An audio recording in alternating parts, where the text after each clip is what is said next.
Hari ini 25 Juni 2024 balik dengan USD JPY. Kemarin teman-teman bisa perhatikan kita profit hit TP terjauh kita. Ya, hit TP terjauh kita. Ini saya ubah jadi candle, this one. Jadi hit TP terjauh itu dari 159.9 ya, 159.9 sampai 160.1 itu dapat di 159.9. Hit sampai target terjauh kita itu 159.1 dengan untuk yang liquidity paling bawahnya ya 158.7, around 100-an pips lah. Kalau misalnya teman-teman bisa secure di area tersebut. Kalau saya 100 pips yes. Dan conditional sekarang bagaimana? Kalau misalnya teman-teman bisa perhatikan di sini dia mengalami penurunan, ya.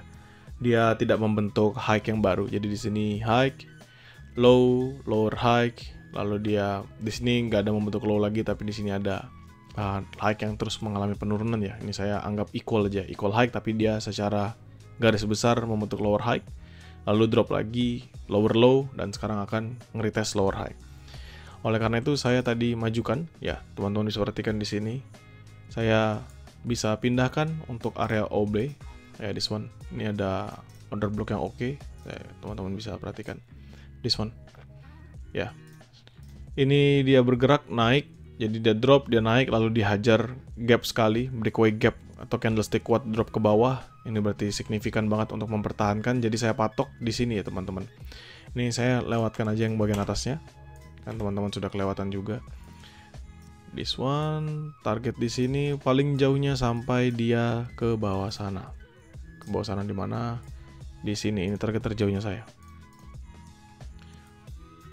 Oke, di sini ini adalah 1:358. 1:358 dengan area trade-nya sampai di 159.7, stop loss-nya di 160. Berarti 30-an pips stop loss-nya, 160 di sini. 30-an pips. Nanti teman-teman tinggal pecah aja untuk TP1, TP2, TP3. Kalau misalnya di sini sih TP1-nya bisa di bawah sini oke. Ya, jadi 1597. Teman-teman bisa TP1-nya 1594, ya.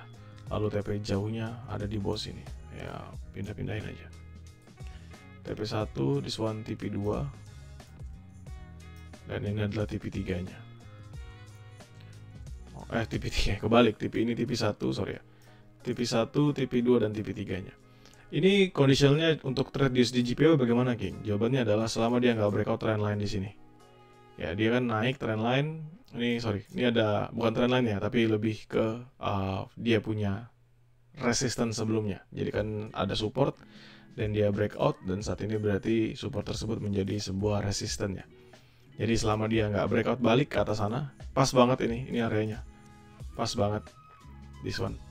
Jadi teman-teman bisa manfaatkan area tersebut untuk entry. Ini ada di 1597 ya, saya catat 1597.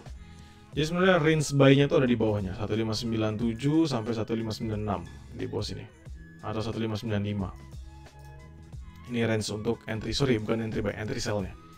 Dengan catatan dia nggak breakout 159.7.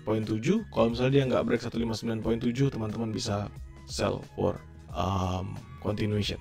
Masih bisa melanjutkan sell-nya.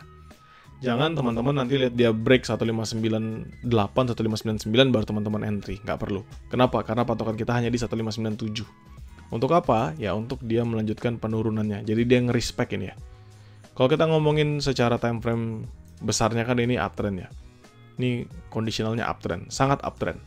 Jadi kalau misalnya dia break di atas 159.7 lalu dia nge-retest kembali di 159.9 di sini, itu punya potensial dia untuk melanjutkan uptrendnya lagi.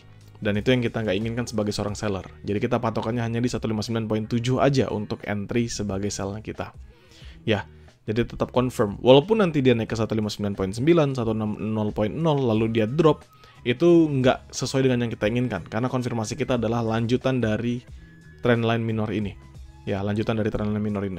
Karena kalau dia break sampai 160.0 itu dia bukan bikin trendline minor, melainkan dia membentuk yang namanya equal high di high yang sebelumnya yang lebih tinggi di sini. Jadi itu akan lebih lama lagi. Kalau misalnya dia membentuk equal high di sana, maka kita perlu nunggunya breakout di sini untuk entry sell. Ya, breakout di area order block ini untuk entry sell. Kalau enggak ya nggak bisa. Jadi teman-teman untuk USD JPY hari ini patokannya 159.7 sebagai area resisten. As long this one nggak breakout di H1, teman-teman bisa sell continuation di bawahnya. Jadi kalau dapat di 159.7 oke, teman-teman juga bisa di 159.6, 159.5. Jaraknya itu sebatas 30 pips ya, 5, 6, dan 7. Untuk stop loss dan take profitnya RR-nya ini 1/3.29 itu kalau maksimal. Untuk selebihnya teman-teman bisa sesuaikan di sini 1/2 ya, ini 1/2 untuk TP2-nya dan TP1-nya itu 1/1,1. Jadi masih oke lah. Kalau misalnya kita trade. Jadi untuk USD JPY ini teman-teman bisa pantau aja. Sejauh ini hasil dari MACD-nya pun juga sama ya, masih seller, RSI-nya juga sama, FVC H4 ya, jelas baru mulai ada awalnya penurunan ya kan. Sedangkan di daily ini strong harusnya ya, strong. Karena memang didorong lumayan signifikan dari kemarin ya, apalagi ketika dia breakout supply zone ini. Jadi teman-teman bisa manfaatkan sell on retracement, at least bisa menghasilkan profit di USD JPY.